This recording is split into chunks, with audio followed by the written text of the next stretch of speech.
কৃষকদের ক্ষতিপূরণ ও অন্যান্য দাবি নিয়ে ধর্ণা দিলেন কৃষি ও কৃষক বাঁচাও কমিটির সদস্যরা।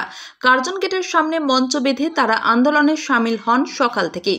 পরে জেলা শাসক এবং বিদ্যুৎ দপ্তরের দাবি সদন পেশ করা হয়। পূর্ব বর্ধমান জেলা কৃষি ও কৃষক বাঁচাও কমিটির জেলা সম্পাদক অনিরুদ্ধ কুণ্ডু জানান, জেলার বিভিন্ন ব্লক থেকে চাষিদের প্রতিনিধিরা এখানে এসেছেন।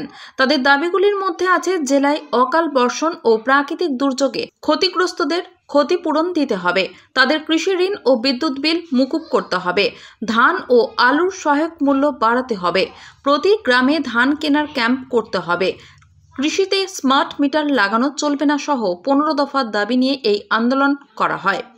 আজকে আমরা কৃষি ও কৃষক বাঁচাও কমিটির পূর্ব বর্ধমান জেলা কমিটির পক্ষ থেকে আজকে কৃষক ধর্নার কর্মসূচি নিয়েছি। কেন আমরা মনে করছি যে কৃষকদের অবস্থা যে অত্যন্ত শোচনীয়। আজকে 15 দফা দাবিতে এই ধর্না মঞ্চে আমরা দাবি তুলেছি।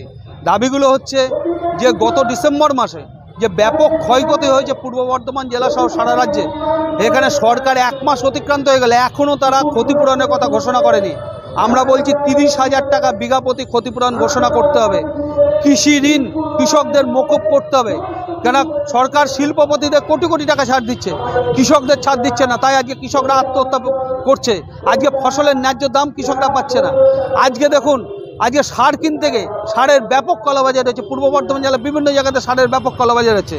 যা বস্তায় দাম লেখা আছে সেই দামের বদলে অনেক বেশি দাম নেওয়া হচ্ছে। ফলে এই সারের কালোবাজারে অবিলম্বে রোধ করতে হবে এবং পর্যাপ্ত সেচের জল এই সময় বোরো এবং রবি মরশুম, এই 26শে জানুয়ারি বোরো চাষের জন্য আবার জল ছাড়বে বলছে। ফলে পূর্ব বর্ধমান জেলার সমস্ত সেচ খালগুলোতে অবিলম্বে পর্যাপ্ত পরিমাণে সেচের জল দিতে হবে। প্রশাসন বলছে নাকি এবছর তারা জল কম দেবে, কিন্তু জল কম দিলে চাষের বহু ক্ষতি হবে। ফলে আমাদের দাবি যে অবিলম্বে পর্যাপ্ত সেচের জল দিতে হবে। এর পাশাপাশি বিদ্যুতের ক্ষেত্রে কৃষি বিদ্যুৎ, এই কৃষি বিদ্যুতের মানে সাবমার্সেলের উপর নির্ভর করে যে চাষ করতে হয় পূর্ব বর্ধমান জেলা বড় চাষ হয়, সেখানে দেখুন আজকে ব্যাপকভাবে লাইনগুলো কেটে দেওয়া হচ্ছে বকেয়া বিদ্যুৎ বিলের অজুহাতে। চাষি পয়সা দেবে কোথা থেকে? এত ক্ষতি হয়েছে। তারপর বিদ্যুৎ বিল তো শুধু আসল বিল না, তার উপর সুদ চেপে আছে এলপিএসসি 24% আর এলপিএসসি। ফলে যা আসল বিল তার থেকে বহু পরিমাণ বেশি পরিমাণে সুদ তাদের দিতে হয়। ফলে কৃষকরা দাবি করেছে অবিলম্বে ন্যূনতম বিদ্যুৎ বিল দিয়ে সাবমার্সিবলগুলোকে তাদের কানেকশন দিতে হবে। পূর্ব বর্ধমান থেকে শেখ মিলনের রিপোর্ট, STTV নিউজ।